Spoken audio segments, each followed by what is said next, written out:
Statements by ministers. Yes. Honourable Prime Minister, the floor is yours. Thank you, Madam Speaker. With your permission, I would like to make a statement with regard to the state of the economy. And I will, of course, be tabling the document afterwards. Madam Speaker, it is with great concern that I present the document to the House and to the nation. I say great concern because the previous government has left us an economy which is in an unprecedented state of precariousness. The legacy of the previous government is disastrous, to say the least. And the nation would be appalled when they take cognizance of the way the previous government has dilapidated the finances of our country. It is shocking, Madam Speaker. They have fumbled and jumbled all the macroeconomic fundamentals. The damages done to our socio-economic and environmental fabric defy description. Madam Speaker, let me start with the macroeconomic fundamentals. Firstly, they have grossly exaggerated the GDP growth rates to fool the population into believing that there is an economic boom. There is no such economic boom. In fact, it is the very opposite of what they have said. It is now obvious that this was but a very dangerous political gimmick that eventually sealed the fate. A reassessment of the national accounts by Statistics Mauritius has resulted in a downward revision in GDP figures for every year since 2022.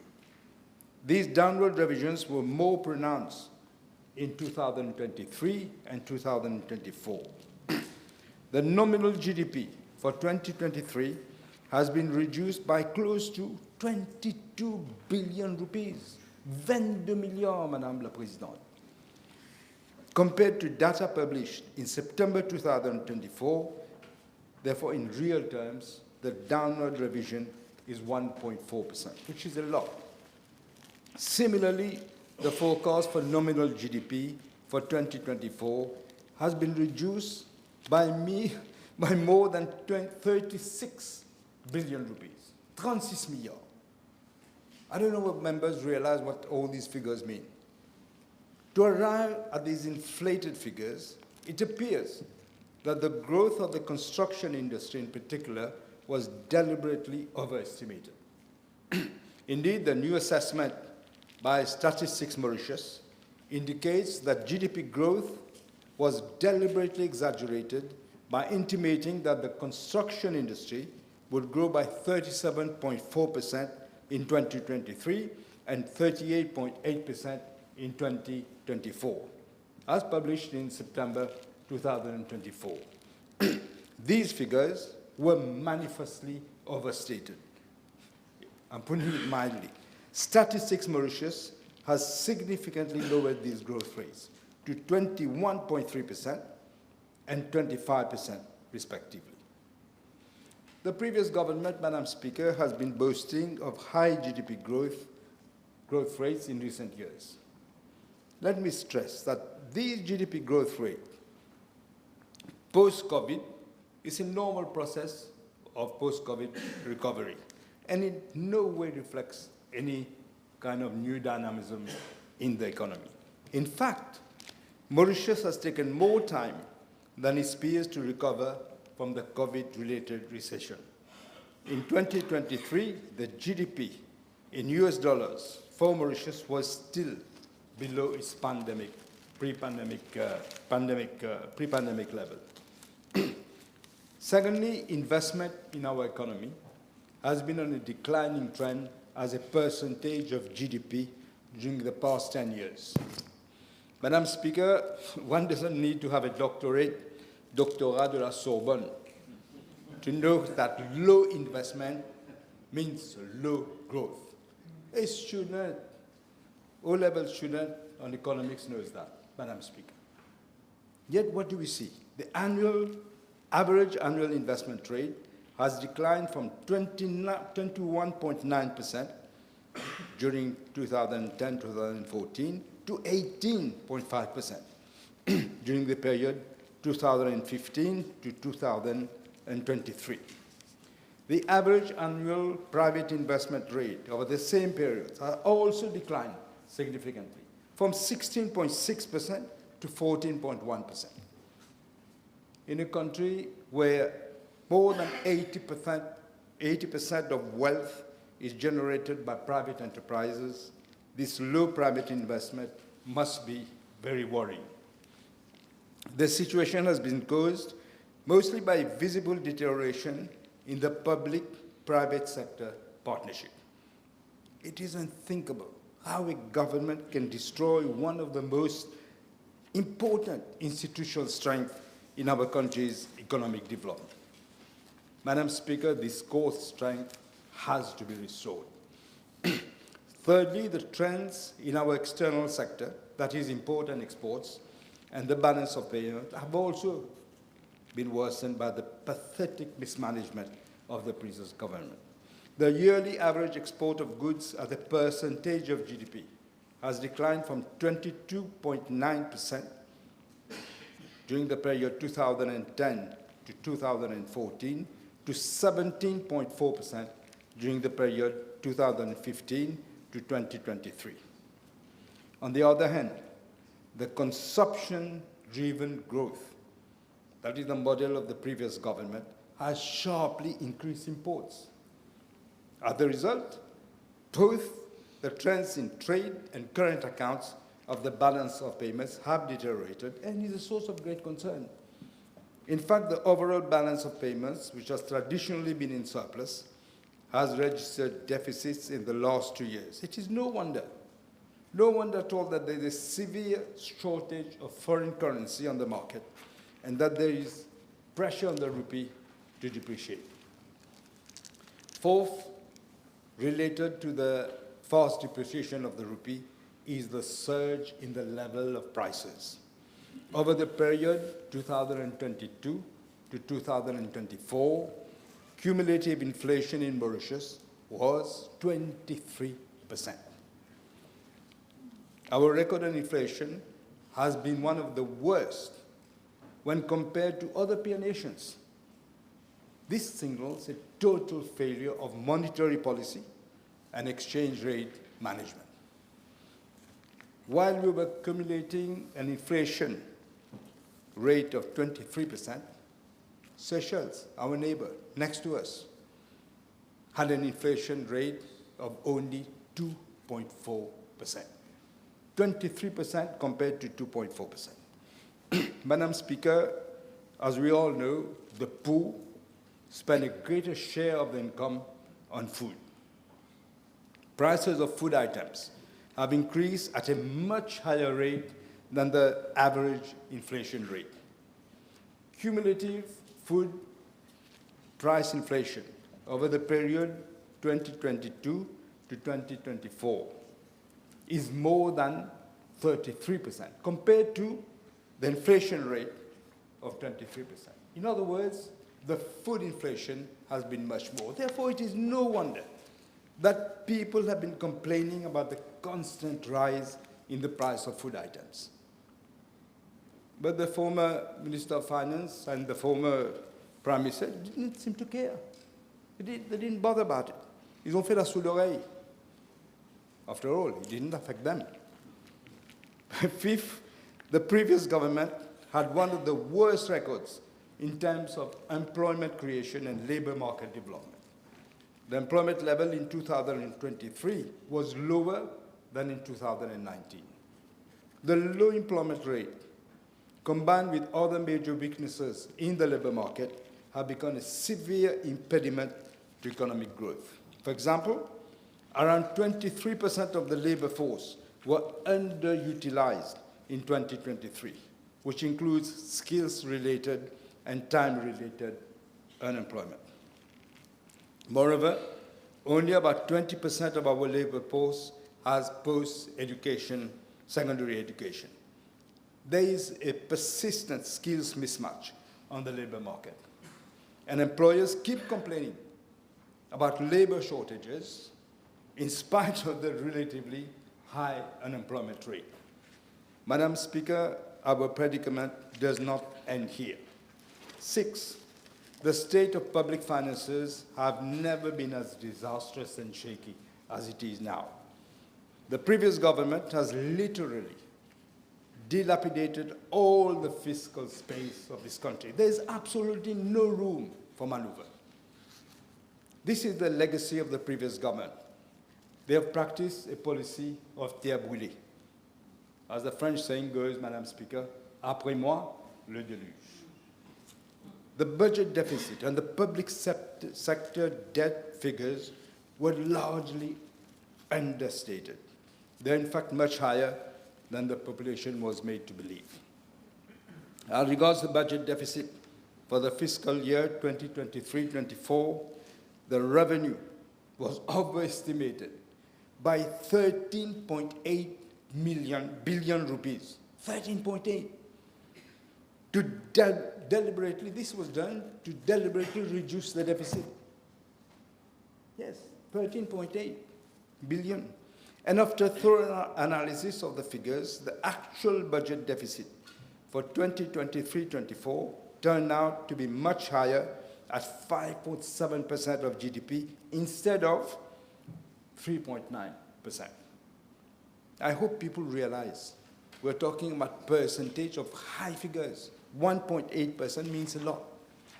For this fiscal year, that is 2024-2025, revenue has been overestimated by 16.7 billion rupees. On the one hand, while expenditure has been underestimated by 5 billion rupees.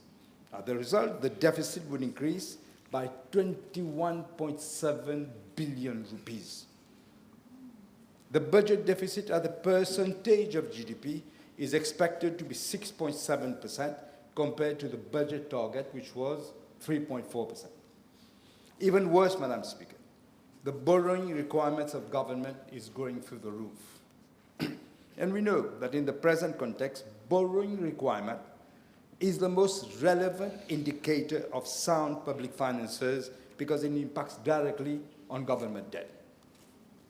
The updated borrowing requirements of government works out to be 59.6 billion rupees instead of 38 billion rupees estimated in the budget. In other words, a difference of 21.6 billion rupees, underestimated. I must point out, Madam Speaker, that these figures are on a no policy change. We're not talking about the 14 months, not talking about fuel prices, not talking about bonuses. This is as it is now, without any policy change.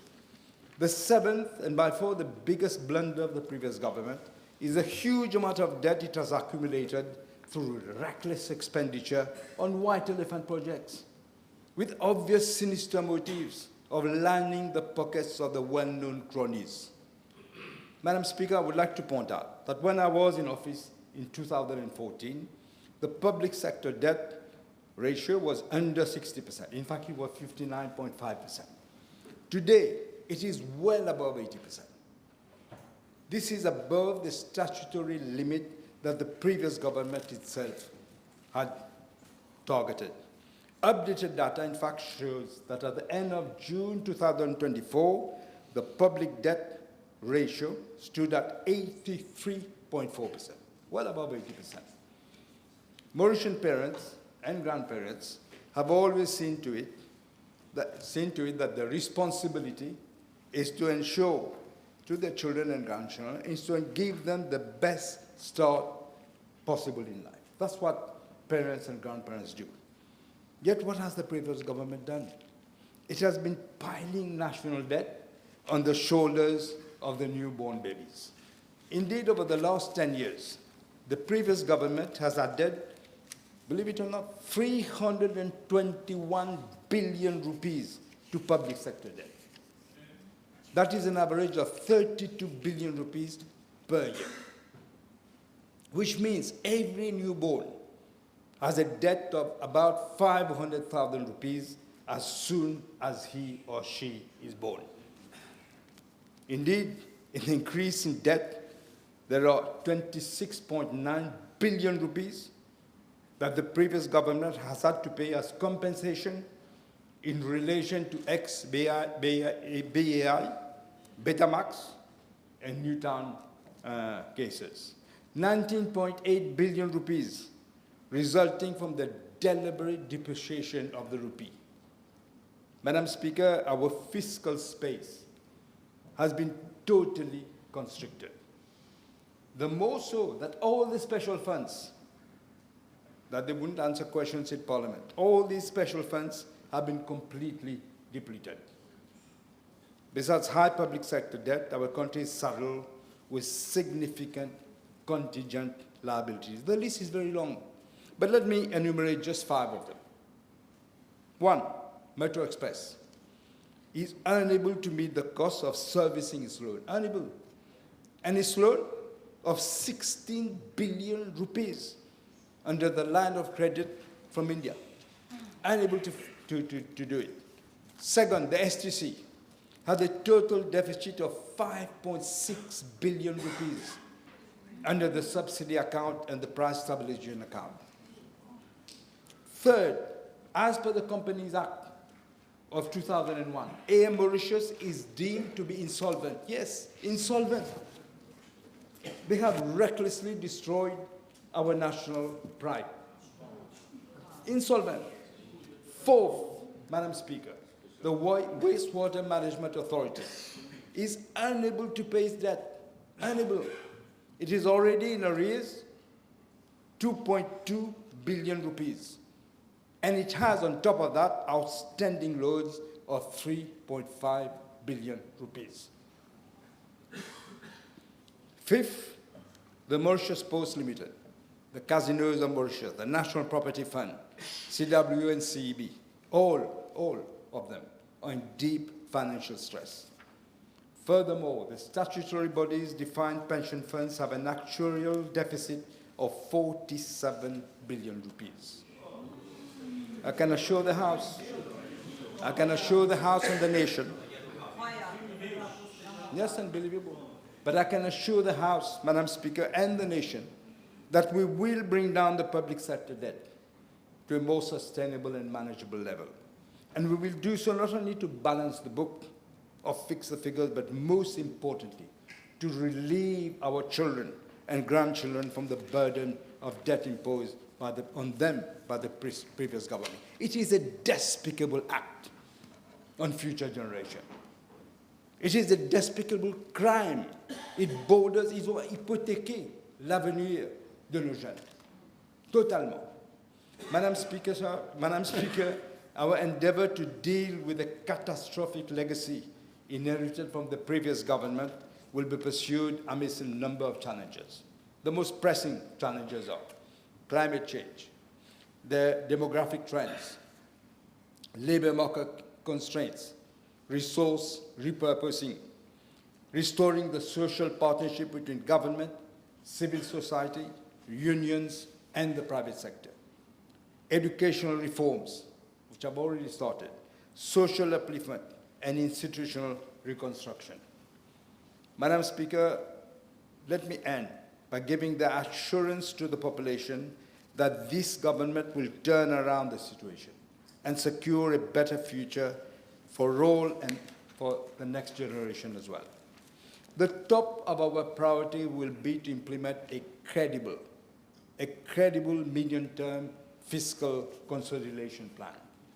Our aim is to significantly reduce debt and contingent liabilities so as to minimize the risk to our debt sustainability and ensure medium-term macroeconomic stability. We will rebuild the fiscal space while safeguarding critical social spending to protect the most vulnerable. The plan will also be towards growth promotion. The more we produce, the more we can share. Madam Speaker, if we want to reclaim fiscal serenity, we need to aim at a primary fiscal balance and pave a pathway to debt ratio of about 60% of GDP.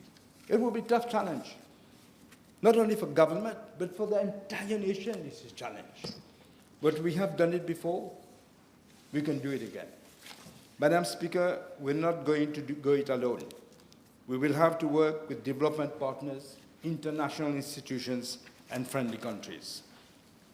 Let me reiterate that the previous government has fumbled and jumbled the economic fundamentals. Their mismanagement of the economy and the falsifying of figures have been an unmitigated disaster for our country. It borders on criminal negligence. It borders on that. The incompetence and irresponsibility are baffling, difficult to understand. They have been practicing voodoo economics. That's what they've been doing, voodoo economics. And they should be made to answer for the misdeeds.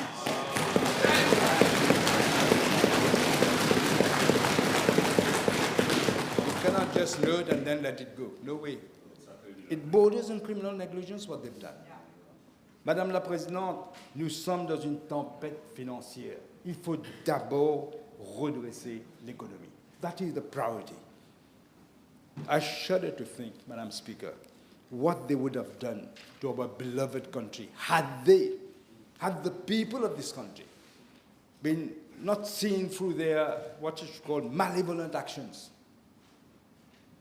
and given them another mandate. Do you realize what would have happened? There is a God for this country. God knows what we would have to cry our beloved country. Because this is what would have happened. They have tried not only to destroy our unity, we've seen during the campaign, attacks on unity. The victory is one of unity, the last election. People showed that they wanted to be unified. It was a victory for unity.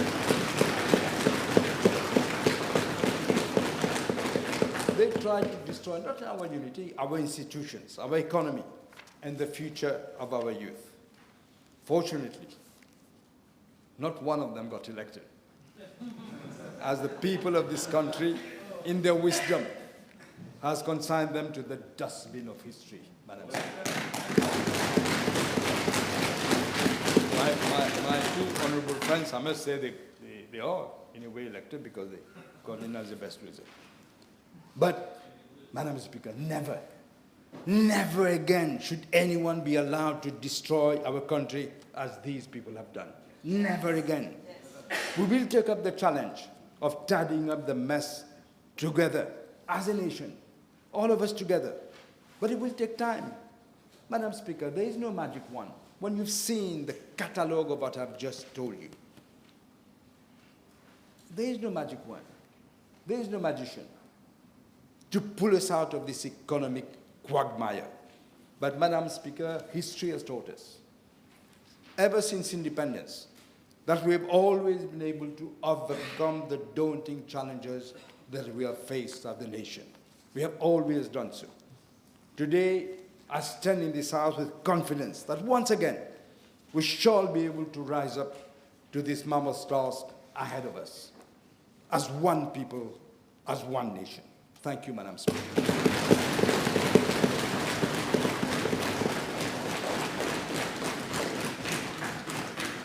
Thank you, Honourable Prime Minister.